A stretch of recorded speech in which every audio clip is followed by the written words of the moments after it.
Sambil nunggu rekan-rekan lain yang bergabung, gimana nih mungkin sambil olahraga jari dulu ya. Apakah rekan-rekan udah makan? Kalau udah atau belum boleh banget ditulis di kolom chat. Kalau mau sharing juga tadi habis makan apa juga boleh banget ya. Kira-kira rekan-rekan di sini apakah sudah kenyang atau misalnya belum makan pun boleh banget sambil ngemil-ngemil ya. Kita di sini banyak diskusi, banyak belajar juga.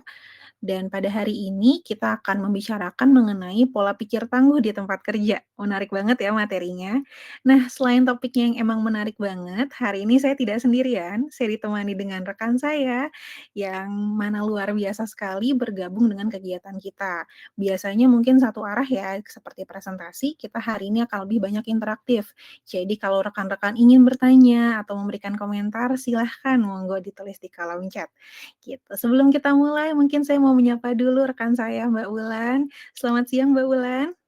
Siang, Iya. Audi. Mbak Wulan, kita kan ngebahas soal pola pikir tangguh di tempat kerja ya.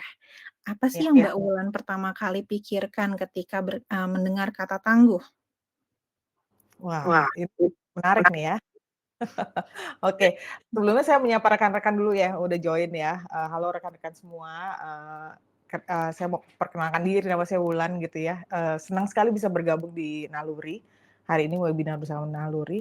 Tadi Audi sempat bilang kan, apa sih yang terlintas gitu dengan kata tangguh.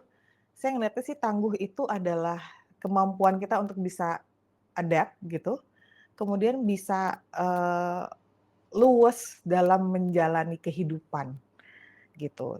Despite semua tantangan-tantangannya ya, tapi nanti itu baru teaser sedikit tuh, nanti kita akan ngebahas lebih dalam lagi sih tentang kata tangguh. Itu sih kalau saya lihat. oke, jadi makin menarik ya, kita bisa beradaptasi gitu. Nah, gimana caranya dan apa sih yang kita bisa pelajari dari pola pikir ini, kita akan banyak diskusi gitu ya. Nah, mungkin sekarang kita akan coba lanjut dulu sebelum masuk ke materinya. Saya izin untuk memberitahukan mengenai peraturannya. Jadi pastikan supaya bisa maksimal nih pengalaman kita belajarnya, kita diskusinya, pastikan bahwa koneksi rekan-rekan semua stabil. Sekiranya ada kendala, silahkan hubungi tim Naluri ada di kolom chat ya. Kemudian kalau ada pertanyaan ke spesifik orangnya, misalnya ke saya atau ke Mbak Wulan boleh ditulis atau kalau enggak juga nggak apa-apa. Atau sekiranya rekan-rekan ingin memberikan pertanyaan secara anonim, silahkan tulisnya diklik send private message gitu. Dan materi ini akan juga dibagikan di akhir webinar, jadi Bapak Ibu semua tidak perlu khawatir, bisa diberikan, seperti itu. Oke, tadi saya sudah sedikit memperkenalkan, Mbak Wulan, tapi saya sendiri juga belum perkenalan diri. Perkenalkan, saya adalah Sabrina Audinia, biasa dipanggil Sabrina atau Audi, boleh banget Audi atau Sabrina, banyak ya panggilannya. Saya adalah seorang psikolog klinis dan juga pelatih kesehatan mental di Naluri. Monggo silahkan, aku persilahkan Mbak Wulan untuk memperkenalkan diri. Oke, nama saya Wulan, bisa dipanggil biasanya sih saya dipanggilnya Coach Wulan gitu ya. Nah, saya seorang Certified Business and Leadership Coach. Saya juga founder dari PT Solusi Energi Indo Inovasi, ini sebenarnya, perusahaan di bidang renewable energy. Kemudian saya ini founder juga di Women Rise Community, komunitas di mana, perempuan saling memperdayakan perempuan lainnya gitu ya. Jadi woman empowering woman gitu. Jadi teman-teman dari Naluri yang mungkin, perempuan nih ya, wanita dan ingin memperkaya, pengetahuan dan mau juga sharing knowledge gitu ke teman-teman wanita lainnya, please do come join this community gitu. Jadi nanti kita akan saling, eee, memperkuat satu sama lain, saling sharing ilmu gitu ya. Dan saya pengen banget kenalan sama teman-teman semua sih. Thank you, Odi. Oke, luar biasa banget ya latar belakangnya Coach Wulan atau saya sering juga manggil dengan Mbak Wulan. Yes, Kan Mbak Wulan boleh. Mbak Wulan ya. Di sini kan kita, rekan-rekan udah mengenal kita ya, siapa sih Mbak Audi, siapa sih Mbak Wulan. Sekarang mungkin supaya kita juga kenal nih rekan-rekan, saya mau ngajak rekan-rekan untuk, mengisi polling. Saat ini rekan-rekan lagi bekerja di tipe perusahaan apa? Apakah BUMN, pemerintahan, swasta atau startup, atau profesional, freelancer, entrepreneur juga bisa. Oke, udah mulai masuk ya Mhm. jawabannya? Di sini banyak yang dari swasta, Wow, oke. dari swasta dan startup ya, Mbak. Pernahkah Betul. memegang klien-kliennya, Mbak? Banyak nih kalau swasta dan startup. Banyak ya. Wah, pas banget Banyak. nih berarti kita membicarakan soal pola pikir tangguh di tempat kerja dengan Mbak Wulan yang memang punya banyak pengalaman di, tempat-tempat ini. Oke, kalau gitu. Nah, Mbak, kita kan ngebahas soal pola pikir tangguh ya, Mbak, di tempat kerja. Mungkin kalau menurut Mbak Wulan sendiri sebenarnya pola pikir tangguh dan atau kita sering kenal dengan resilient ya, itu apa sih, Mbak?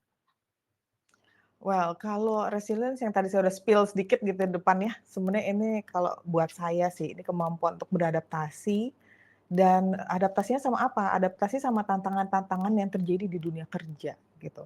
Terutama di teman-teman kan di sini banyak yang swasta ya. Saya punya background untuk kerja di swasta dan, memang tidak mudah untuk bertahan, tapi pasti bisa gitu. Kenapa? Karena lewat bertahan dalam situasi-situasi sulit ataupun tantangan, eventually akan membawa, kita tuh berkembang gitu ya. Jadi itu kalau saya nganggepnya kayak kita lagi di-stretch gitu keahliannya gitu ya. Jadi eventually kita akan punya pengalaman baru, keilmuan baru saat kita mampu, beradaptasi dan bisa conquer tantangan tersebut. Itu sih Audi. I see. Oke, berarti sebenarnya ketika kita berbicara soal tangguh bukan berarti semuanya sempurna ya, Mbak? Bukan berarti tidak Betul, mengalami bet tantangan ya, Mbak? betul. Justru tantangan itu sebenarnya kalau buat saya asik ya.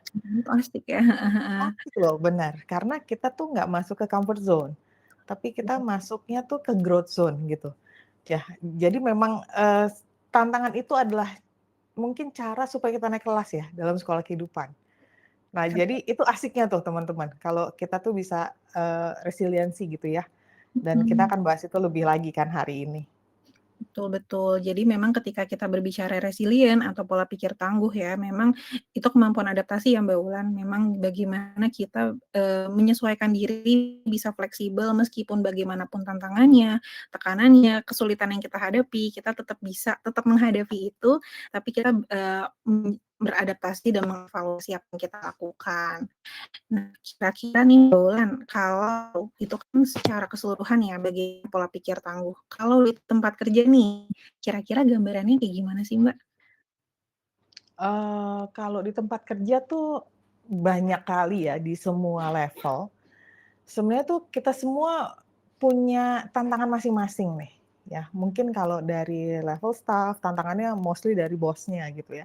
Tapi kalau dari, udah jadi di level bos, mungkin tantangannya kan harus tanggung jawabnya juga lebih besar gitu. Jadi, saya ngelihatnya memang dalam, resiliensi dalam dunia pekerjaan ini, kemampuan setiap kita itu kembali lagi ya, adaptasi gitu ya, terus kita bisa digest sebenarnya tantangannya apa sih. Terus kita bisa belajar segala sesuatu hal-hal yang baru, terus kita conquer tantangannya. Sehingga saat kita berhasil melewati tantangan tersebut gitu, kita udah naik kelas, terus in a way kita tuh udah enlarge our capacity gitu ya, keilmuannya Mmm, makin bertambah, terus kita tuh jadi bisa nuntun orang lain loh sebenarnya, gitu. Kita bisa share mhm ilmu mhm. baru, mungkin ke anggota member tim kita gitu ya, dan in a way lagi nih kalau kita berhasil, sebenarnya itu kesempatan untuk kita tuh dipromosiin Jadi ya. peluang ya buat diri Iya, kita. kalau saya ngeliatnya itu, selalu ada peluang saat kita dihadapi sama tantangan. I see I see, oke. Dan seperti yang tadi kata Mbak Wulan ya, kita ditantang untuk tidak hanya comfort zone, tapi kita juga ke arah growth zone. Dan Ya, memang dengan, resiliensi ini dan kita jadi tangguh, kita jadinya bisa untuk mengelola tekanan tadi. Pastinya di tempat kerja banyak ya tantangan seperti tadi. betul. Di berbagai level pekerjaan pastinya ada tantangan, gimana caranya kita bisa tetap produktif gitu ya, dan kita bisa membangun hubungan yang positif dengan rekan kerja. Meskipun kita mungkin tadi ya, ada emosi nggak nyamannya, ada stresnya, ada tuntutan-tuntutan lain. Nah, kalau menurut Mbak Wulan nih, apa sih Mhm. karakteristik orang-orang yang punya resiliensi atau pola pikir tangguh? Karakteristiknya biasanya sih mereka ini, kalau saya ngelihatnya ya, mereka tuh pasti melatih dirinya untuk, berpikir positif, gitu. Mhm, Kenapa? Karena kalau begitu kita negatif, kita nggak resilience, tapi kita Mmm, lagi resistance sebenarnya gitu ya, dan kita blocking. Nah, biasanya orang-orang yang berhasil, melakukan resiliensi di tempat kerja, itu orang-orang yang menurut saya selalu membawa aura positif. mhm, Positive vibes only lah kalau bahasa anak sekarang gitu ya. Nah, dengan positive vibes ini sebenarnya tuh kita bisa berkontribusi jauh lebih banyak loh. mhm, Jadi mhm, kalau mhm, saya gitu ya, saya share pengalaman saya tuh tipikal orang yang, saya nggak punya waktu untuk entertain dan drama, itu kalau saya. mhm, mhm, Jadi di dunia kerja tuh, saya ngelihatnya saya lihat dulu nih, saya membiasakan diri saya itu, saya nggak blaming gitu ya kalau ada tantangan. Terus saya nggak excuse, dan saya mhm, nggak complaining. Nah, 3 mhm, hal ini nih, blaming, excuse, complaining, kalau kita lakukan itu, kalau dilihat dari kata depannya kan B, E, C gitu ya, kita mhm, bilangnya back. Nah, sebenarnya kita kalau lakukan blaming, excuse, complaining, itu kita lagi mundur ke belakang loh actually, mhm, mhm, gitu. mhm, Kalau saya belajar untuk ke diri saya sendiri, saya nggak mau blaming, saya nggak mau excuse, saya nggak mau complaining. Apa sih yang harus dilakukan? Sebenarnya ya yang pertama, kita harus introspeksi dulu. Kok sampai ada tantangan gitu ya, kita introspeksi dulu, sebenarnya ada apa ya, gitu ya. mhm, Terus habis introspeksi tuh, belajar bersyukur, grateful. Karena di tantangan di dunia kerja berarti kita kerja kan, ya nggak betul, sih? Di luar sana tuh banyak orang nggak bisa kerja loh, susah cari kerja. mhm, Jadi bersyukur dulu kalau kita punya pekerjaan, gitu ya. mmm, Terus take ownership, apa yang kita bisa lakukan lebih lagi gitu, supaya kita bisa survive. Kenapa kalau dibaca introspect, grateful, ownership, itu kita bacanya I go. Jadi kita mhm, jalan ke depan. Nah, mmm, yuk teman-teman, ini kalau saya share share saya gitu ya. mhm. Selama saya lakukan itu, memang nggak mudah ya, prakteknya ngomong tuh gampang gitu, tapi prakteknya tuh quite challenging, tapi begitu bisa, beneran loh saya maju ke depan gitu. Ah, I see. Berarti dari yang negatif-negatif baik tadi ya, kita blaming, excuse, kemudian tadi kita komplain, kita coba untuk shifting mindset kita Betul, menjadi I go. Gitu ya. yes, Itu menarik banget ya. Jadi itu membuat, aura positif tadi yang seperti Mbak Wulan bilang dan memang kita jadinya nggak fokus untuk nyalah-nyalahin aja, jadinya nggak solutif banget ya. Dan betul, memang salah satu, karakteristik orang-orang dengan pola pikir tangguh itu juga bisa memecahkan masalah, problem solving skill. Jadi nggak yes, fokus melulu soal kenapa sih ada masalah, tapi gimana caranya kita menyelesaikan masalah. Dan kita juga bisa memiliki keterhubungan juga nih sama orang-orang. Kita coba untuk memahami orang lain dan kita coba untuk mengkomunikasikan apa yang sebenarnya kita butuhkan. Kadang kan nggak semuanya bisa kita kendalikan ya, kadang kita mungkin butuh berinteraksi juga sama orang. Kemudian ada mungkin kalau aku bilangnya survivor mentality gitu ya, kalau kita sering lihat di media sosial, di sekitar kita, "Ayo kita harus berjuang." Tapi kadang ketika kita gagal, kita bingung nih harus ngapain gitu. Jadi kita juga ketika gagal kita perlu siap untuk bounce back lagi, untuk kita bisa bangkit lagi. Makanya namanya survivor mentality, salah satu karakteristik resiliensi ini atau pola pola pikir tangguh. Jadi sebenarnya banyak ya Mbak Ulen, banyak ya, karakteristik-karakteristiknya yang bisa kita, apa ya, bisa kita coba aplikasikan ke kehidupan sehari-hari dan sekiranya nih rekan-rekan punya, pengalaman boleh banget ditulis di kolom chat atau pertanyaan boleh banget gitu. Di sini ada saya dan Coach Wulan yang bisa, menjawab ya, dan kalau misalnya ada mau curhat-curhat juga boleh, "Saya di boleh. perusahaan ini ngerasanya gini, susahnya resilient," gitu. Mungkin kalau ada mitos-mitos gitu ya, atau misalnya resiliensi tuh gini nggak sih, Mbak, salah satu yang sering banget aku temukan di, tempat praktikku adalah, "Kalau aku tangguh berarti aku nggak boleh gagal dong, kalau aku tangguh berarti aku nggak boleh sedih dong." Wajar ya padahal sedih, Mbak Wulan? Wajar ya, kayaknya kita masih manusia gitu ya, Betul. Kalau jadi pengalaman sedih Mbak nggak Wulan apa-apa. nih gimana sih mengelola rasa sedih itu selama ini untuk bisa resilient? Sebenarnya sih harus ya kita balik kayak emotional regulation ya. Kan Mhm. itu kita kelola emosinya tuh mesti ya kita mesti kalau saya sih biasanya saya take a moment to keep on silent dulu. On silent ya? Diem dulu ya Silent-nya bukan iya diem, diem tuh bukan buat apa sih, ya itu tadi yang saya bilang di awal, introspeksi. Kenapa ya? Ada apa ya? Apa yang saya bisa belajar dari hal ini ya, gitu. Jadi lebih mencerna supaya apa, supaya emotional regulation ini kan biasanya kalau ada tantangan tuh kita cenderung untuk, wah meledak gitu ya, atau mungkin, wah berapi-api gitu kan. Tapi kan balik lagi, karakternya salah satunya tuh emotional regulation which is berarti kita harus pintar-pintar mengelola, meregulasi emosional kita gitu ya. Nah mhm, biasanya sih saya take time untuk diem dulu, mhm, ambil jeda ya supaya kalau bawaan. ambil jeda dulu karena, Mhm pasti kalau ada tantangan tuh situasinya kan very stressful ya mungkin ya. mhm Terus, belum lagi banyak orang yang mungkin, ngomongin kita lah gitu ya, belum lagi pressure dari atasan, dikejar deadline gitu. Terus belum lagi teamwork yang nggak oke gitu. Jadi saya sih biasanya pause dulu ya, pause mhm momen dulu, supaya mhm, ini loh menata hati, menatah bahasanya hati. menata hati loh ya, emotional regulation-nya tuh dapet gitu.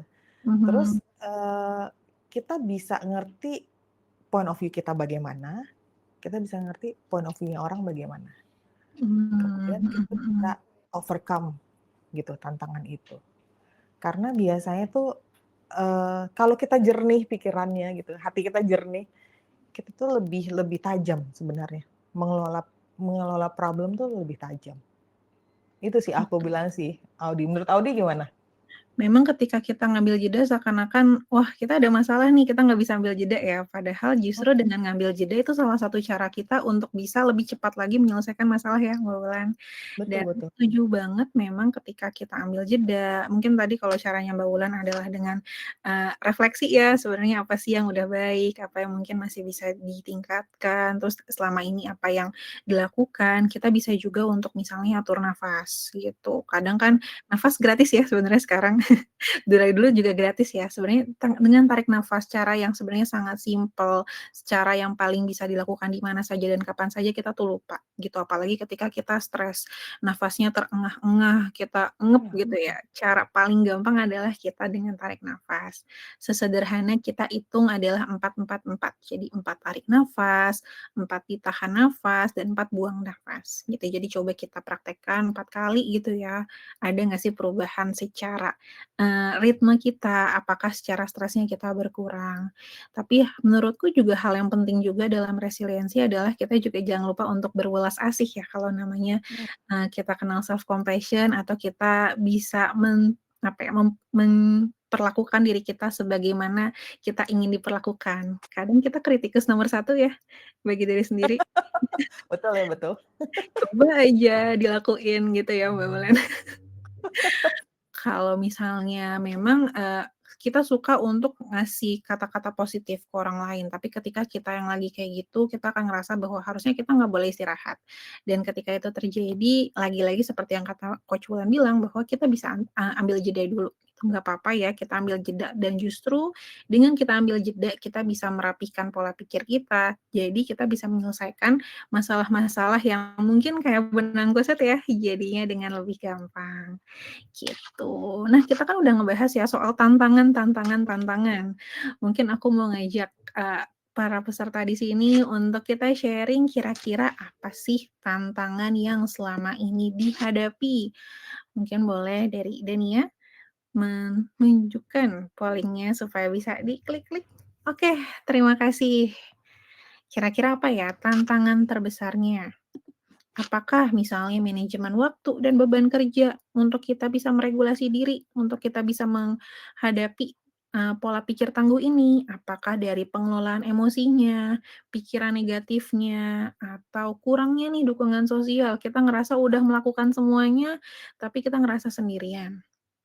Atau adaptasi terhadap perubahan yang tidak terduga, seakan-akan banyak ketidakpastian, kita bingung mau ngapain. Mungkin kita coba tengok dulu jawaban dari rekan-rekan.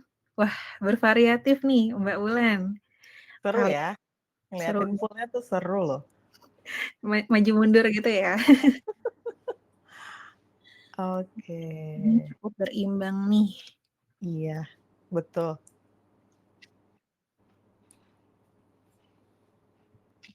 Oke, berarti sejauh ini yang ada di pilihan atas-atas adalah manajemen waktu dan beban kerja, dan juga mengelola emosi dan pikiran negatif. Nah, kalau dari pengalamannya Mbak Ula nih, biasanya tuh manajemen waktu dan beban kerja yang ada direkomendasikan tuh seperti apa sih? Oke, kalau manajemen waktu dan, beban kerja itu biasanya kita masuknya ke delegation ya, gitu Mhm ya. Jadi saya biasanya akan, ngajarin tim saya gitu, untuk, di-list dulu, bukan to do list, tapi to achieve list gitu ya. Karena kalau to do list itu biasanya kita, sibuk catet catet catet catet, habis itu ya udah lupa gitu ya. Nah, yang dicatat apa, yang harus di-achieve apa.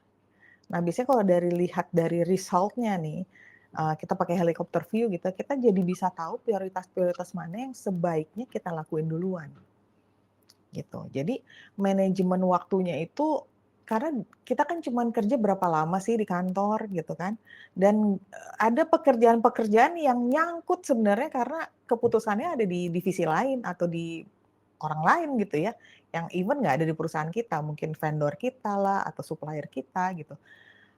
Nah, biasanya kalau kita ngelihatnya ada tuh chief list, kita lihat dari hasilnya yang mau dicapai yang mana dulu nih.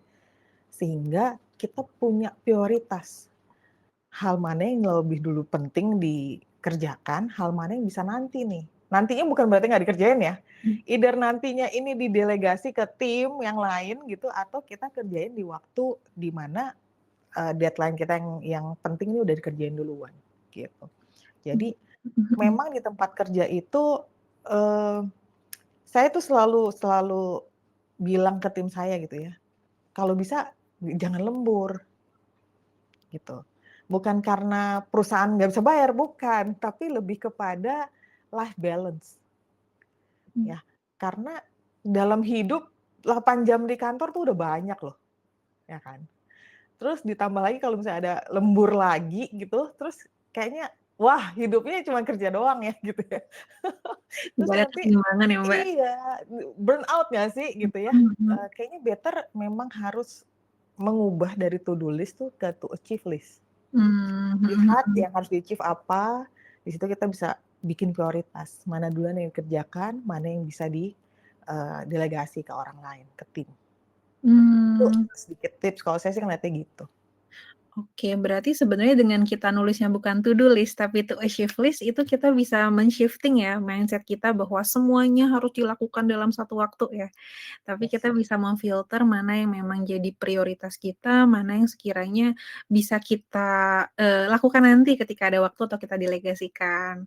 Menarik Bet banget ya, dan itu inline banget ya, Mbak, sama tadi kita mencoba untuk membuat aura positif supaya kita tidak melihat tantangan itu sebagai beban, tapi justru sebagai opportunity kita untuk bisa lebih baik lagi ya, jadi growth zone tadi. Menarik menarik. Nah, ternyata sekarang imbang nih, Mbak, antara manajemen waktu dan mengelola emosi dan pikiran negatif. Kalau oh, tadi kan kita udah sempat diskusi ya bahwa coba tarik jeda, ambil jeda, tarik nafas. Kalau Mbak Ulan ada nggak mungkin, tips praktis yang pernah dilakukan atau mungkin disampaikan ke orang selain, ngambil jeda dan atur nafas? oke, dalam hidup tuh kita dari bangun tidur sampai kita mau tidur lagi, sebenarnya kan banyak sekali keputusan yang harus dilakukan ya. Nah, Mhm, biasanya kalau keputusannya ada hubungannya sama challenges di hidup, saya belajar untuk yang tadi saya bilang, saya pause dulu, sepersekian detik sebenarnya kita bisa langsung, berpikir gitu ya, kita mau react-nya bagaimana nih? Kita mau mmm, react negatif atau kita mau react positif, gitu. Jadi, eee, ya emotional regulation tuh penting sekali, gitu. Karena mhm, kalau biasanya keputusan yang kita sesali adalah keputusan yang terlalu emosional, bener nggak? Biasanya kalau lagi marah, terus kita memutuskan sesuatu gitu, atau kita lagi sedih memutuskan sesuatu, itu kan, bias ya keputusannya. Jadi saya terbiasa untuk ya itu tadi, pause dulu sejenak, terus mengambil keputusan, "Oke, saya mau positif nih, ke depannya mmm, saya mau ngelakuin ini nih," gitu. Jadi belajar men-twist our mindset ke arah positif, selalu positif. Karena saya mmm. terlalu percaya kayak law of attraction tuh ya, kalau kita positive vibes, yang datang ke kita tuh selalu positif gitu. Mhm Jadi mhm. membiasakan itu menjadi kebiasaan sehari-hari, memang butuh berlatih sih, Audi. Tapi Jadi saya yakin afirmasi ya? Mhm. yes, tapi saya yakin kita semua bisa, gitu. Oke, berarti tadi ya kita coba untuk memberikan, apa ya, afirmasi ke diri kita sendiri bahwa kita bisa kok mencapai itu, dan Mhm mungkin kalau dariku ada juga nih Mbak, satu tips yang mhm bisa banget dilakukan untuk mengelola pikiran negatif. Kalau zaman dulu kita kenal buku harian, betul nggak sih Mbak? Buku harian mhm. yang dulu di buku-buku kecil, mungkin sekarang kita juga kenal dengan yang namanya journaling. Nah, rekan-rekan sekiranya punya banyak pikiran negatif atau punya pikiran-pikiran yang nggak enak gitu ya, kita udah pesimis duluan, coba kita tumpahkan pikiran itu dalam kertas, gitu. Aku sih rekomendasikannya kertas tulis ya, tapi sekiranya emang nggak ada kertas, nggak apa-apa pakai HP atau gadget. Kalau kita pakai tulisan tangan lebih enak, lebih plong, gitu. Kayak dulu kita pakai diary. Oh, oke, kalau Mbak, ini ada pertanyaan nih Mbak, Oke. tentang, eee, milenial senior X yang mengeluhkan double mental strawberry. Nah, ini suara bukan? Agak putus-putus ya?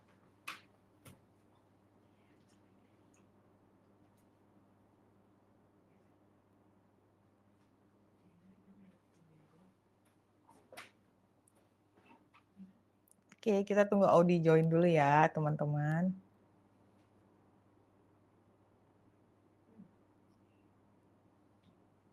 Oke, saya coba jawab di ini ya, di chat sebentar.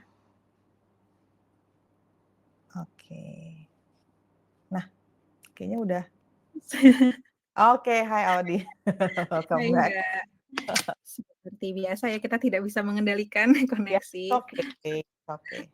Oke, terakhir aku membacakan soal pertanyaannya nih, Coach Wulan. Gitu. Tadi, saya generasi milenial, saya sering mendengar senior Gen X yang mengeluhkan junior Gen Z dengan label mental strawberry. Di tempat kesulitan dikit langsung pengen keluar, gitu ya. Dan menurut saya pribadi sebenarnya Gen Z ini cukup resilient dan mereka sangat kreatif. Gimana ya membantu senior ini lebih mudah memahami dan tidak langsung nge-judge generasi tertentu dengan rasanya kurang tangguh. Gimana nih Coach dari pengalamannya? Oke. Sebenarnya kenapa sih judgement keluar, karena sebenarnya kita nggak bisa ngelihat dari point of view orang tersebut, gitu ya. Nah, kalau saya selalu, encourage klien-klien saya gitu ya, bolehkah kita selalu, satu berpikir positif, yang kedua memahami point of view dari lawan bicara kita, gitu. Jadi, banyak kali juga manajemen gitu di perusahaan kami gitu ya, selalu bilang, "Ini kalau Gen Z nih susah sekali dikasih tahu," gitu ya. Mentalnya strawberry lah, dikerasin dikit resign lah gitu ya, segala macam. Terus tapi saya melihatnya ini sebenarnya lebih kepada, komunikasi yang tidak nyambung sih. Nggak Mhm, nyambungnya kenapa? Karena masing-masing, sibuk lihat pakai point of view-nya sendiri, gitu. Sebenarnya kan kalau kita pakai point of view orang lain, lawan bicara kita jadi orang yang, lebih mau mengerti, gitu ya. Kita jadi mhm. tahu, oh dia begitu karena ini loh, oh dia melakukan itu karena mungkin ada problem ini loh. Jadi belajar untuk menempatkan point of view kita di point of view-nya lawan bicara kita, gitu. Perihal, Gen Z gitu yang dibilang generasi strawberry, saya udah lihat pakai mata kepala saya sendiri, nggak semua Gen Z seperti itu. Ada nggak Gen Z yang gitu? Ada, tapi ada nggak yang tangguh? Ada, gitu. Nah, most of it kan memang produk dari, ya didikan keluarga gitu ya, itu Betul. kan banyak sekali mempengaruhi. Tapi bukan berarti kalau kita punya Gen Z di kantor kita, terus kita nggak bisa edukasi mereka, enggak, ya. Tapi memang, ada tipsnya sebenarnya, lakukannya tuh, lakukan interpersonal alignment sebenarnya ya. Itu ngapain sih?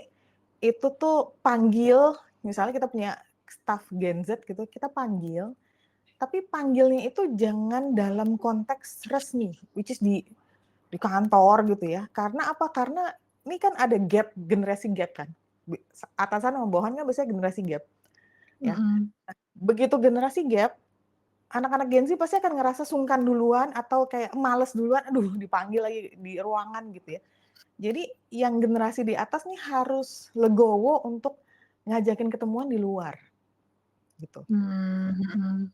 Mungkin di coffee shop gitu ya, mungkin sambil snack kecil lah gitu, tapi situasinya jangan di kantor, karena apa? Karena psikologinya udah bermain, waduh udah dredeg duluan gitu ya.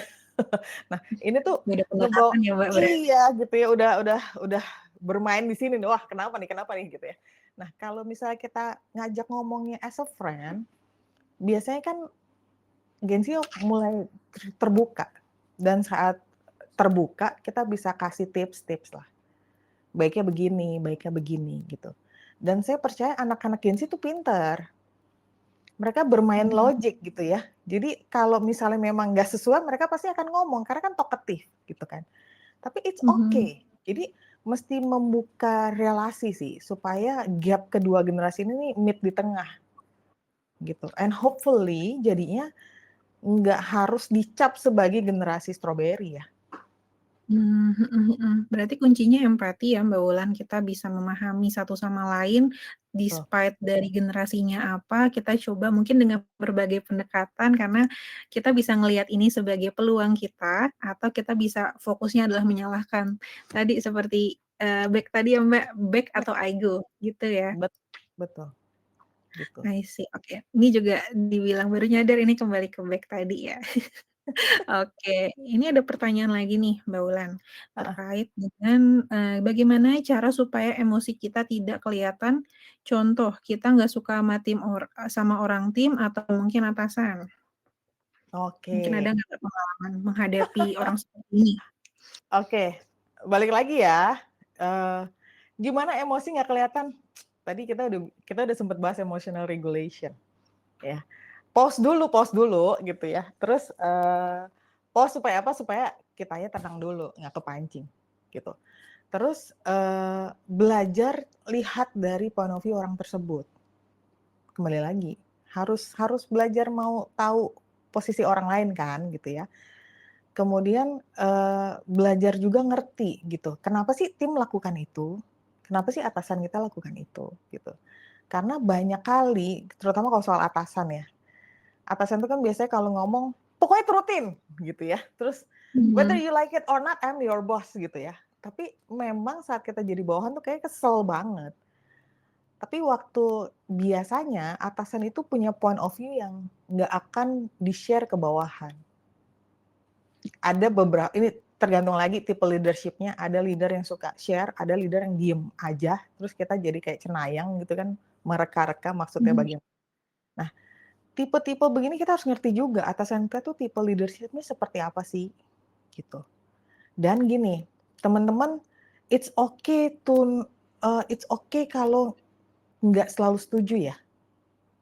Kalau saya di perusahaan saya, kita selalu kembangkan, it's okay to disagree, it's okay.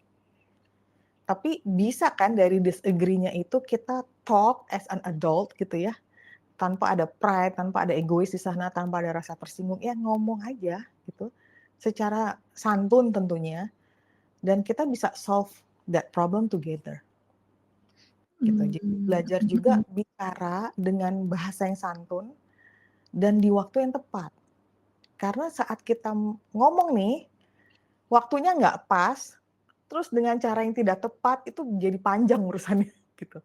Tapi kalau kita pinter melihat situasi dan pintar membawa diri, sebenarnya itu cuma sebatas miscommunication aja sih, gitu. Mhm mhm. Memang sebenarnya jadinya disagreement itu jadi salah satu, resiko atau bisa jadi sebuah peluang ya, resiko untuk jadinya baper-baperan, atau kita jadi peluang bahwa kita jadi lebih kritis nih sama decision making dari tim kita. Misalnya dengan ketidaksetujuan, oh mungkin ada blind spot yang tidak terukur gitu ya, atau mungkin ada sesuatu yang belum dipertimbangkan jadinya lebih aware. Tapi lagi ya, lagi-lagi back sama egonya, apakah kita Iya, mau fokusnya blaming atau kita mau fokusnya justru konstruktif untuk apa ya, mematangkan ide yang lagi dibahas. Menarik banget ya, akhirnya kita bisa ngelihat benang merahnya nih di mhm. semuanya.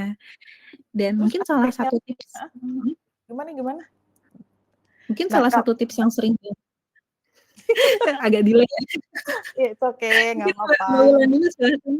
Oke, kalau saya ngeliatnya gini sih, kalau kita udah tadi kan misalnya nggak suka gitu ya, terus kita bisa talk nicely each other gitu ya, talk as an adult gitu, in a way setelah kita berhasil conquer that problem together, kita tuh trust-nya naik loh satu sama lain. Ah, heeh heeh. Terus, teamwork-nya malah jadi lebih asik seharusnya ke depannya. Jadi tuh Mmm, kayak mhm latihan mhm. kalau ada problem tuh kita udah tahu, oh kalau ada ini nih dia begini nih, oh kalau ada ini dia gini nih. Nah ke depannya tuh ritmenya jadi lebih asik. Mmm, Jadi, mhm. sebenarnya itu ngaruh ke mana? Itu ngaruh ke build culture di perusahaan. Perusahaan nanti juga gain profit lebih banyak harusnya. Kenapa? Karena teamwork-nya jadi lebih lebih sustain gitu. And, Mmm, satu sama lain tuh nggak questioning. Jadi trust-nya harusnya lebih naik kalau kita bisa conquer that problem together. I see. Kenapa bisa trust? Karena tadi ngerasa aman itu ya untuk memunculkan pendapatnya, kita bisa boleh untuk disagree, dan Yes, fokusnya adalah bukan blaming ke personalnya, tapi kita fokus ke ide dan substansinya ya. betul. Menarik menarik. Mungkin tadi aku mau nambahin juga bahwa kalau kita bingung nih, kalau di kantor kita rasanya mau marah, kita mau pokoknya sebel banget gitu ya, kita bisa ambil jeda misalnya kita ke toilet dulu, gitu. Kita ambil waktu 5 menit untuk minum air putih dulu, atur nafas dulu gitu ya, cuci muka dulu, supaya yang mungkin tadi kita punya perasaan gak nyaman, lebih nyaman lagi, kita bisa turun tensinya. Mhm. Oke. Wah, jadi banyak pertanyaan nih, Coach. Lumayan menarik ya berarti. Seru ya, seru. Mungkin mhm mhm, aku bacain lagi ya. Kenapa Mhm. ya Gen Z sering pada keras kepala? Aku ada partner kerja dan dia menganut mirroring. Jadi pernah ada case dia diminta datang ke kantor, nah nggak bisa dihubungin. Rata-rata Gen Z itu punya 2 nomor atau 2 HP. Akhirnya aku yang kena tegur sama bos, nah besoknya aku didiemin, terus dia diem terus aku diemin, terus dianya diem juga. Kalau dulu junior dan aku didiemin senior, aku akan pelan-pelan, "Kenapa Kak? Aku ada yang salah kah?" Gimana ya cara nyikapinnya? Karena jujur aku nggak suka sama Gen Z. Nah, gimana itu Mbak Wulan? Oke, oke, gini, eee, kenapa sih nggak suka? Karena biasanya kadang kita sibuk judgement dulu sih, gitu. Mhm, Jadi betul. nggak suka boleh nggak? Boleh, tapi jangan di-judgement dulu ya, gitu ya. Ingat, part-nya kita tuh berpikir positif ke orang lain, gitu. Terus karena dia mirroring, eee, in a way it's a good opportunity supaya kita tuh bisa jadi mirroring yang baik buat dia. Jadi we set the Mhm standard gitu. Oh standarnya kita tuh di situ. Supaya apa? Karena dia bagusnya kan dia bilang mirroring ya. Jadi itu anak bisa mirroring ke kita. Oh standar kita tuh di situ gitu ya. Nah, yang harus dilakukan apa? Kalau kita seniornya, tolong yang senior-senior di sini ya, jangan no baper-baper kelap dulu ya. Memang sedikit challenging untuk, bisa berjalan bareng Gen Z, I've been there done that gitu ya. Tapi, biasanya kalau kita sedikit mau membuka hati gitu dan, posisinya seperti Kakak yang bisa diajak ngomong, bisa jadi safe zone, biasanya tuh Gen Z akan lebih terbuka. Terus perihal Gen Z punya dua nomor, ini saya kasih tips nih ya untuk yang punya Gen Z. Memang biasanya bukan hanya nomor, kalau di nomor tuh di WhatsApp mereka nggak bales gitu ya. Tapi biasanya, saya tuh temenan sampai saya, eee, temenan di Instagram, kalau dia nggak bales by WhatsApp, saya DM. Kalau DM biasanya dibales, ya. mhm mhm Successful mhm. rate di DM tuh lebih tinggi untuk berkomunikasi sama Gen Z. Jadi kita-kita tuh di generasi saya kita suka yang, "Wow, ini WhatsApp nggak dibales ya?" Tapi begitu DM dibales gitu. Jadi gaya komunikasinya emang beda. Tapi kalau kita Mhm mhm. mencoba memahami gitu, kita ketemu di tengah, biasanya sih dua-duanya egonya turun sih. Dan Gen Z Mmm, itu ini sepengalaman saya, kalau kita bisa jadi senior yang, bisa diteladani, mereka tuh nggak perlu disuruh terlalu banyak, mereka inisiatif sendiri mau bantuin kita loh. gitu. Justru mencontohkan ya, Mbak? Iya, itu banyak Gen Z tuh gitu. Mhm. Itu sepengalaman saya ya, gitu ya. Jadi, pintar-pintar mengelola emosi, emotional regulation, pintar-pintar, jadi, senior yang baik gitu yang bisa diteladani, sehingga mereka trust ke kita, terus mereka Mhm. nantinya akan willing to do extra miles for us. Mhm mhm. Jadi kita coba pendekatan berbagai macam ya, Mbak. Kalau dari WhatsApp nggak bisa, dari media sosialnya gitu Iya, ya. betul. Sebenarnya menarik nih karena memang saya pernah dapat klien yang memang Mhm, dia tuh cerita ke saya bahwa dia tuh cemas buka WhatsApp, spesifik mhm. WhatsApp. Gitu, jadi mungkin kenapa akhirnya dibales di Instagram atau media sosial lain karena dia nggak mau buka WhatsApp, dia udah Ah, cemas duluan mau buka, gitu. Itu menarik banget ya, perbedaan generasi membuat adanya beda nih pendekatan yang harus kita lakukan. Ini betul ada betul. satu pertanyaan lagi nih, izin coach, saya pekerja shift dan saya sebagai senior di grup semua bawahan saya Gen Z dalam tim. Gimana caranya membimbing teman-teman dalam tim supaya jadi tangguh, sopan santun, bertanggung jawab, dan juga cara menegur mereka supaya tidak tersinggung? Wah, Oke, mirip-mirip ya coach berarti sebenarnya. iya. Sebenarnya sama nih ya, cara bimbing teman-teman, di Gen Z yang tadi saya bilang ya, kalau ada waktu, sempatkan waktu tuh ngobrol di luar kerjaan ya. Either kalau cowok kan biasanya kalau pekerja shift itu mungkin bisa main bola bareng, main basket bareng, main badminton bareng gitu ya, di luar. Nah, di situ bangun hubungan ya, bangun hubungan sehingga mereka trust dulu ke kita dan saat mereka sudah trust, kita set the standard. Ini loh caranya begini loh, caranya gini loh. Set the standard contohnya apa sih? Contohnya ini kan bilangnya sopan santun dan bertanggung jawab gitu ya. Biarkan mereka melihat, kita punya teladan itu kita sopan, kita selalu sopan. Jangan sampai kita gini loh, kita minta orang sopan, tapi cara kita negur mereka juga nggak sopan, ya. Gen Z tuh paling benci begitu tuh, kalau kita nggak walk the talk gitu. Karena mereka tuh apa ya kalau saya bilang kritis ya, gitu ya. Kritis in a good way, karena mereka akan ngerasa, "Kok lo bisa gitu, gue nggak boleh gitu?" Gitu. Jadi, eee kita apa yang kita mau orang lakukan ke kita lakukan dulu buat mereka, ya. Jadi Mhm. mereka ngerasa tuh, mereka bukan takut, tapi mereka sungkan, gitu. Saat mereka sungkan, biasanya mereka willing to extra miles. Cuman memang Mmm. nih ya, mmm, kalau dalam dunia pekerjaan gitu, ini kan, kenapa sih ada yang berhasil, kenapa sih ada yang enggak gitu ya. Karena sepengalaman saya sebagai seorang coach, orang yang berhasil itu berhasil, the art of elimination, ya. Ada memang part di mana tim tuh memang bukan timnya kita, mau paksain kayak apa juga nggak bisa jadi tim kita gitu. Jadi ya sudah, nggak usah dipaksa gitu. Mungkin memang memang kalau business owner saya selalu bilang, ya mungkin memang bukan di kapal bisnis bapak atau ibu gitu, itu orang. Mungkin di kapal bisnis orang lain lebih cocok gitu. Which is it's okay juga. Jadi sebagai leader kita harus melihat apa sih, kita harus lihat pakai helikopter view dari jauh dulu nih. Apakah orang ini yang lagi bermasalah akan jadi toxic atau enggak? Kalau kita lihat menjadi toksik, ya ayo cepet-cepet ajak ketemuan di luar kantor, cepet-cepet bangun hubungan. Dan ditanya gitu, apakah kamu happy kerja di sini? Sebenarnya mau kamu gimana sih? Mungkin dia akan keluar tuh, oh sebenarnya nggak happy sih, sebenarnya saya pengen kerja di sana, mungkin ya, gitu. Jadi Mhm. emang ini case by case ya, Audi ya. Tapi sebagai leader, Mhm. eee, leader itu kalau saya leader itu tuh sebenarnya bukan posisi paling atas, tapi ini posisi paling bawah. Ya. Kenapa? Karena kita harus jadi contoh, kita yang set the bar high, kita yang, ngemong orang-orang di tim kita gitu. Udah nggak Mhm. zamannya lagi leader itu kayak bos, kamu nunjuk gitu ya, tapi nggak mau turun ke bawah. Kalau kan tipikal leadership-nya harus turun ke bawah, jadi contoh, you walk the talk. Itu sih tipsnya kalau Mhm. dari saya.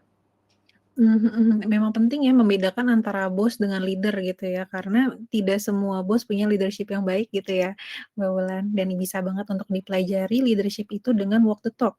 supaya bawahan-bawahannya tidak hanya, bisa untuk, mencontohkan juga ya sebenarnya.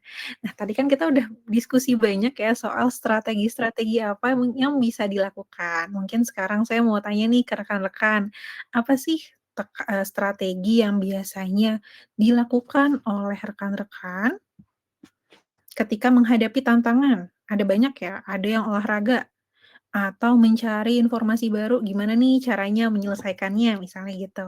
Atau bicara sama orang lain, curhat sama mentor, sama temen, atau justru malah udah deh tertekan jadinya menghindari atau nunda stres, buka HP dulu, buka sosmed dulu, yang biasanya dilakukan oleh rekan-rekan apa? Silahkan, mungkin aku mau ngajak ya, silahkan diklik polling-nya, mana yang paling sering dilakukan? Olahraga, luar biasa, Sehat sekali. sehat sekali. Itu bagus banget ya dengan Bagus kita bagus. heeh, dengan kita stres kita keluarkan melalui olahraga, bergerak gitu ya. Kita cemas, kita takut, kita stres, kita bergerak. Mhm. Berbicara dengan orang lain, mencari informasi baru, menghindari wah ternyata cukup banyak juga nih Mbak Wulan yang menghindarinya justru. Oke. Mungkin kita bisa mengubah ya tadi dengan menghindari atau nunda stres dengan kita ambil jeda dulu. Mhm. Tapi tentunya pasti kita perlu buat batasan ya, jedanya berapa lama. Jangan sampai 1 minggu jeda doang. Kira-kira ada tips nggak Mbak Wulan untuk kita menentukan kapan sih jeda kita bisa mulai lagi, kapan kita, jedanya udah cukup? Saya sih ngelihatnya, ini bervariasi ya, nggak bisa Mhm disamaratakan gitu ya. Mungkin buat saya, 15 menit cukup gitu ya, tapi ada orang lain butuh 1 jam atau mungkin 1 hari. Ya ini kembali ke kesiapan diri masing-masing sih. Tapi, mhm tips saya adalah tetap berpikir positif buat orang lain, ke orang lain gitu mhm ya. Sehingga orang pun mhm, akan berpikir positif ke kita dan, berbalik ya? yes betul, karena saya terlalu percaya apa yang kamu tabur itu kamu tuai gitu. Jadi Mhm kalau kita positif sama orang lain, ya kita akan tuai hal yang positif. Jadi kalau menurut saya nih, berapa lama ya? It depends, nggak ada tolak ukur, "Wah kalau lebih dari sehari, wah lu kepahitan ya, wah lu dendam ya sama" enggak juga gitu ya. Jadi kembali ke Tergantung orangnya. orangnya masing-masing sih. Oke, dan juga jangan lupa untuk kita komunikasikan juga ya, apalagi kalau kita bekerja berhubungan dengan orang lain, supaya kita bisa mengambil jeda dengan tenang, nggak sambil diteror misalnya gitu. Boleh nggak Betul kita betul. komunikasikan kebutuhan kita berapa lama, gitu. Wah, banyak yang olahraga atau aktivitas fisik luar biasa nih, gitu ya. Jadinya lebih produktif juga dan lebih sehat. Berbicara sama orang lain mungkin kayak mentor kali ya, Mhm. curhat. Mhm mhm. Tapi Oke, nah pastikan kita curhat ke itu ya, curhatnya ke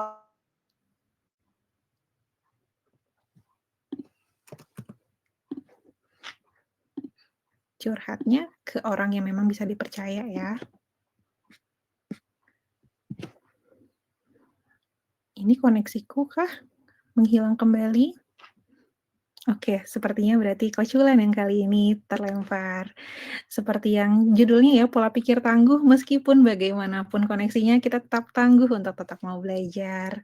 Dan senang banget rekan-rekan di sini udah, mencoba untuk mengaplikasikan, pola pikir tangguh ya dengan kita salurkan energi-energi kita dengan cara olahraga, mencari informasi baru, berbicara dengan orang lain. Karena kan mungkin dengan kita menyalurkan dengan aktivitas fisik sebenarnya membantu kita jadinya lebih lega dan lebih plong juga ya. Gitu, mungkin sambil nunggu Coach Wulan kembali, kita bisa, eee, sharing juga nih kira-kira apa sih olahraga atau aktivitas fisik, ngelakuinnya apa? Atau biasanya bicara dengan orang lain tuh ke siapa? Atau mungkin ada cara lain? Sebenarnya semua pilihan ketika menghadapi tekanan itu kadang-kadang juga dipilih. Oke, berarti tergantung ya, tergantung dari situasinya seperti apa. Oke, kalau gitu. Nah, di sini sambil menunggu Coach Wulan kembali, apakah Coach Wulan sudah bersama kita kembali? Oke, sambil menunggu, mungkin kalau sekiranya teman-teman ada pertanyaan atau ada yang mau di-sharing, boleh banget Ini ada beberapa pertanyaan ya, yang sudah masuk. Jogging sambil cerita sama teman, dua-duanya berarti ya? Olahraga juga, jogging juga, cerita sama teman juga. Selamat datang kembali Coach Wulan. Apakah sudah Oke masuk kembali? oke, maaf ya, ini tiba-tiba internetnya It's down. okay it's okay, seperti judulnya ya, pola pikir tangguh, gimana pun koneksinya kita tetap mau masuk lagi. Oke, kita kan udah ngebahas soal strategi-strategi ya, Coach Wulan. Mungkin kita bisa masuk ke sebenarnya framework 3C itu seperti apa sih tentang curiosity, connection, dan courage untuk kita bisa lebih tangguh nih di dalam, di tempat kerja. Kira-kira gimana Coach Wulan? Oke, biasanya sih kalau, saya share untuk kayak tips lah ya, 3Cs framework itu lebih ke gimana sih strategi apa sih yang kita bisa lakukan gitu untuk menghadapi tantangan. Nah, biasanya kalau ada tantangan itu kan kita tuh jadi yang pertama adalah yang pertama ya, curiosity. Curiosity kan, kalau ada tantangan kita tuh biasanya jadi pengen tahu, ini apa sih? Contoh ya dulu waktu saya masih, kerja gitu ya, saya masih level staff, setiap kali bos saya bilang, "Wulan bisa lakuin ini nggak?" Saya nggak pernah bilang enggak, saya selalu bilang, "Iya, bisa." Walaupun di otak nih saat itu, "Waduh, bisa ya?" Gitu ya, "Ini caranya gimana?" Gitu. Tapi it sparks curiosity gitu. Itu kayak, "Aduh, kayak gimana ya caranya ya?" Kalau sampai bos saya nanya ke saya, "Kamu bisa nggak?" Berarti kan sebenarnya dia percaya ya saya bisa ngelakuin. Nah, part-nya kita di balik layar, banyak-banyaklah bertanya, browsing kayak, nanya temen kayak, baca buku, segala macam lakukan gitu ya. Supaya apa? Supaya kita tahu tahu cara ngadepin tantangan tuh gimana. Terus yang kedua nih, connection. Nah, biasanya kalau kita ditantang itu ngerasanya ada yang down gitu ya, "Aduh nggak bisa nih," gitu ya. Nah, segeralah cari connection, yaitu hubungan pertemanan yang suportif gitu. Cari dukungan yang dibutuhkan, cari temen-temen yang seandainya kita tahu dia tuh udah pernah melakukan tantangan itu, gitu, menaklukkan tantangan itu. Jadi kita cari mereka, kita banyak-banyak belajar dari mereka. Kemudian yang ketiga adalah courage, ya, berani menghadapi ketidakpastian. Either kita bisa atau enggak nih ngelakuinnya gitu ya, tapi berani aja dulu, courage aja dulu, gitu. Karena setiap kita tuh sebenarnya pasti dong kalau kita di tempat kerja, setiap kita tuh punya impian besar benernya. Mungkin Mhm. pengen jadi manajer, mungkin pengen jadi GM, you name it lah. Nggak ada di dunia kerja tuh 5 tahun atau 10 tahun kerja di posisi yang sama mulu. Saya rasa nggak ada deh. Pasti setiap kita tuh pengennya naik kelas sebenarnya, pengen Mhm. dipromosiin. Nah, kalau itu yang terjadi, apa sih, ya kita boleh dong mimpi besar, boleh, ya. Goals gede tuh keren banget, tapi gimana caranya supaya goals besar yang kita lihat sebagai tantangan itu, kita mulai gimana sih? Mulai aja dulu teman-teman, ya. Jadi big dreams, small step, move fast, ya. Saya ulang Mhm. lagi ya, big dream, small step, move fast. Jadi goal itu di-breakdown menjadi goal-goal kecil, small step. Terus kita gerakannya Mhm. cepat. Gerakan cepat itu cuma bisa karena apa? Karena kita itu dibantu sama connection yang kita punya. Itulah kenapa resiliensi penting, karena kita semua itu pasti bersinggungan sama yang namanya manusia, ya. Betul. Manusia itu saat bersinggungan pasti saling menajamkan. Tajamnya harusnya bukan karakternya menjadi tersinggung, menjadi tajam, menyakiti satu sama lain, bukan. Tapi harusnya menajamkannya dari sisi apa? Dari sisi skill, dari sisi keahlian. Jadi kalau kita share sama teman, kita saling sharing, saling belajar, itu tuh kita lagi menajamkan kita punya skill, gitu. Jadi si 3 framework itu curiosity, connection, and courage itu penting banget. Untuk apa? Mmm. Untuk bangun, untuk overcome challenge gitu di tempat kita kerja masing-masing, gitu. Mhm mhm. Dan ini inline banget ya sama yang selama 1 jam terakhir kita bahas lagi ya, tentang curiosity, connection, dan courage, gimana kita melihat satu tantangan itu sebagai peluang ya, untuk kita kira-kira apa sih yang bisa kita pelajari, kira-kira gimana ya caranya kita menambah pengalaman dan pengetahuan untuk menghadapi tantangan, kemudian kita membangun connection tadi ya, support-support di sekitar, bagaimana kita mengkomunikasikan dengan orang lain, kita membangun hubungan yang suportif, dan juga kita berani untuk menghadapi tadi ketidakpastian, tantangan, karena tantangan kan mungkin memunculkan rasa nggak nyaman, rasa takut gitu ya, "Aduh takut salah, aduh takut nggak enak," gitu. Tapi ketika kita ngerasa berani gitu ya, ketika kita berbicara courage, kita bukan berbicara bahwa tidak ada rasa takut, tapi kita merasa takut dan tetap kita jalankan. Kita merasa takut dan tetap kita hadapi, gitu. Wah, nggak berasa ya Mbak Wulan udah mau di Cepet penghujung banget acara ya. nih. Cepet banget ya.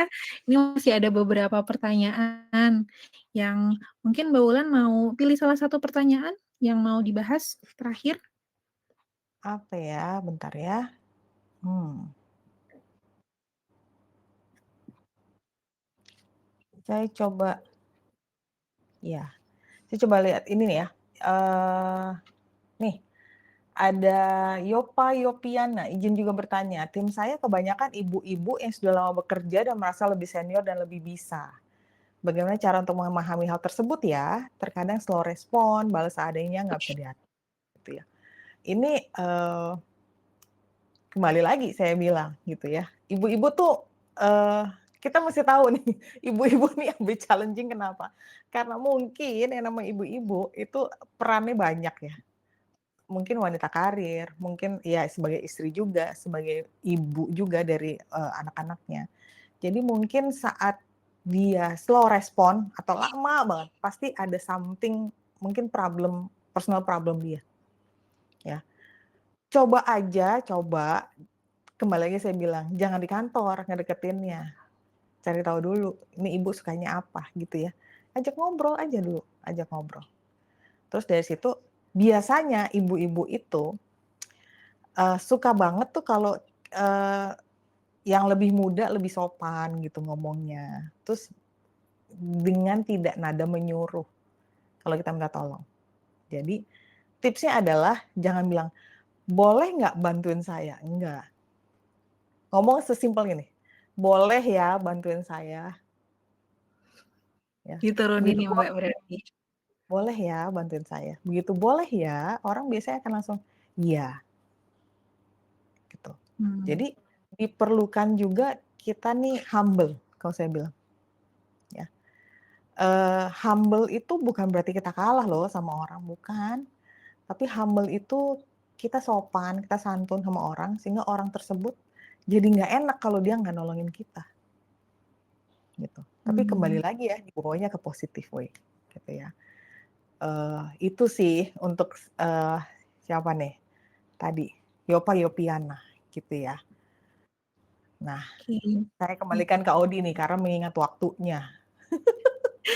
Berarti memang terkait dengan bagaimana pendekatan kita, bagaimana kita mengkomunikasikan ya kebutuhan kita, apakah memang sesuai nih sama lawan bicara kita atau jangan-jangan perlu kita adjust dikit nih supaya bisa lebih diterima. Oke, Nah, sebenarnya seru banget ya kita pengen bahas semua pertanyaannya, tapi sayang sekali karena memang waktunya yang cukup terbatas. Jadi mungkin sekiranya rekan-rekan masih pengen, belajar lebih jauh nih soal pola pikir tangguh, pengen lebih resilient lagi, tenang aja, ada sumber dukungan yang bisa teman-teman akses melalui Naluri gitu ya. Saat ini Naluri sedang ada tantangan, namanya adalah tantangan hutan kesejahteraan. Teman-teman boleh di-scan di kanan sini, kanan layar, untuk mengikuti tantangannya gitu. Tantangannya ada dari tanggal 1 sampai 28 Februari, jadi masih berlangsung dan, mmm, kabar baiknya adalah ada voucher mingguan Grab nih gitu ya. Jadi mungkin sekiranya bisa menjadi penyemangat lebih, silahkan teman-teman ikuti tantangannya, tidak hanya untuk diri sendiri juga, tapi untuk pengembangan juga. Gitu, dan juga selain itu teman-teman bisa juga untuk mengukur kesejahteraan emosionalku saat ini sedang ada di mana ya. Tadi kan kita udah berbicara soal regulasi emosi, kita udah berbicara soal berpikir positif gitu ya. kita mungkin bisa mencari tahu dulu nih, kita perlu sadar dulu kondisi kita sedang seperti apa, dan teman-teman bisa coba akses gitu ya, penilaian atau pengukuran kesejahteraan emosional di naluri.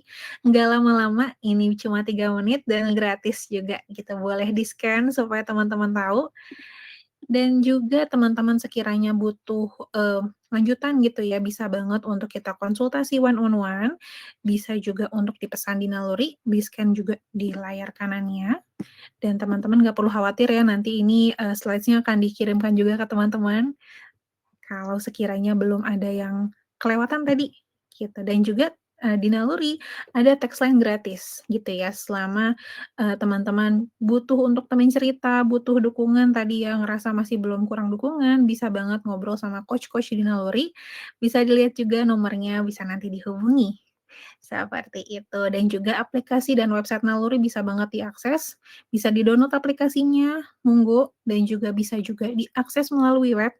Ada banyak sumber bacaan yang bisa teman-teman baca, bisa diikuti sesuai dengan pace dan ritme yang teman-teman rasa nyaman, gitu.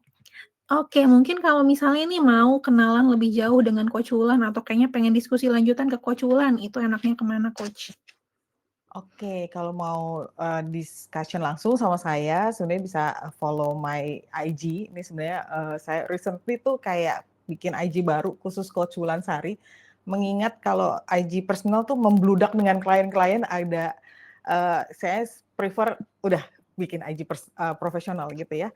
Jadi bisa mungkin @coach.wulansari gitu ya. Yuk teman-teman di-add aja, terus kalau misalnya khusus teman-teman wanita nih, yang ngerasa selama ini sendirian gitu ya, dan nggak punya teman curhat yang aman, nggak punya safe zone, bisa juga follow, namanya @thewomanrise.id ya, jadi Mhm. thewomanrise.id gitu. Nah, itu, saya punya komunitas di mana isinya ini khusus perempuan, mohon maaf yang para pria gitu ya, tidak menerima, member pria, karena, kita butuh platform di mana woman, bisa empowering another woman. Jadi kita sama-sama kuat di dalamnya, kita sama-sama bisa, jadi berdampak buat kemajuan Indonesia sih gitu. Karena saya berpikiran kalau woman-nya di-equip, maka bisa impacting generations, itu.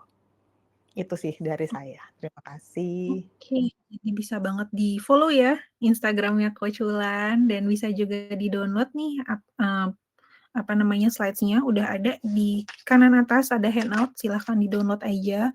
Rekan-rekan kalau pengen lihat tadi scam-nya, terhubung juga dengan Coach Wulan, gitu ya. Mungkin terakhir sebelum kututup sesi, webinar yang luar biasa siang ini, silahkan Coach Wulan kalau ada closing statement supaya lebih masuk nih materi hari ini, silahkan. Oke, baik teman-teman, terima kasih banyak kalau saya hari ini bisa diundang ke Naluri gitu ya, kita bisa sama-sama ngobrol, terutama thank you Audi gitu buat kesempatan baiknya. Nah, buat teman-teman yang lain, ayo yuk kita, kembangkan budaya positif. Positive vibes itu penting. Jadi kenapa? Karena saat kita positif, kita tuh bisa lebih tahan banting quote to quote ya, resilience-nya tuh keluar.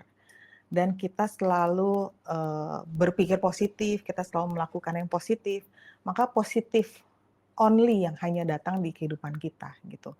Dan saya, kalau ada salah kata saya mohon maaf, tapi saya terlalu percaya teman-teman semua pasti get something gitu ya dari webinar Naluri ini. Jadi jangan, lewatkan juga webinar-webinar Naluri yang lainnya dengan coach-coach yang luar biasa di Naluri gitu. Supaya apa? Supaya teman-teman punya, tempat berbagi, tempat belajar, dan hopefully teman-teman tuh bisa berkontribusi lebih lagi dimanapun ya kita ditempatkan gitu. Jadi tetap semangat semuanya, keep your passion real ya, tetap jadi berkat buat banyak orang dan tetap maju gitu. Dimanapun berada, selalu tetap maju. Itu ya dari saya. Thank you Audi. Luar biasa banget kata-kata penutup dari Coach Wulan. Jadi teman-teman, bisa untuk nantinya mau nonton lagi ada recording-nya nanti dikirimkan ke teman-teman atau bisa juga akses dari website Naluri. Dan juga jangan lupa rekan-rekan boleh banget memberikan umpan balik yang ada link-nya di kiri bawah itu bisa tinggal diklik aja supaya kami tahu kira-kira apa sih yang bisa ditingkatkan dan kira-kira apa yang sudah bagus dari webinar ini. Akhir kata semoga bermanfaat hari ini dan sampai jumpa rekan-rekan di kesempatan selanjutnya. Selamat siang. Selamat siang semuanya.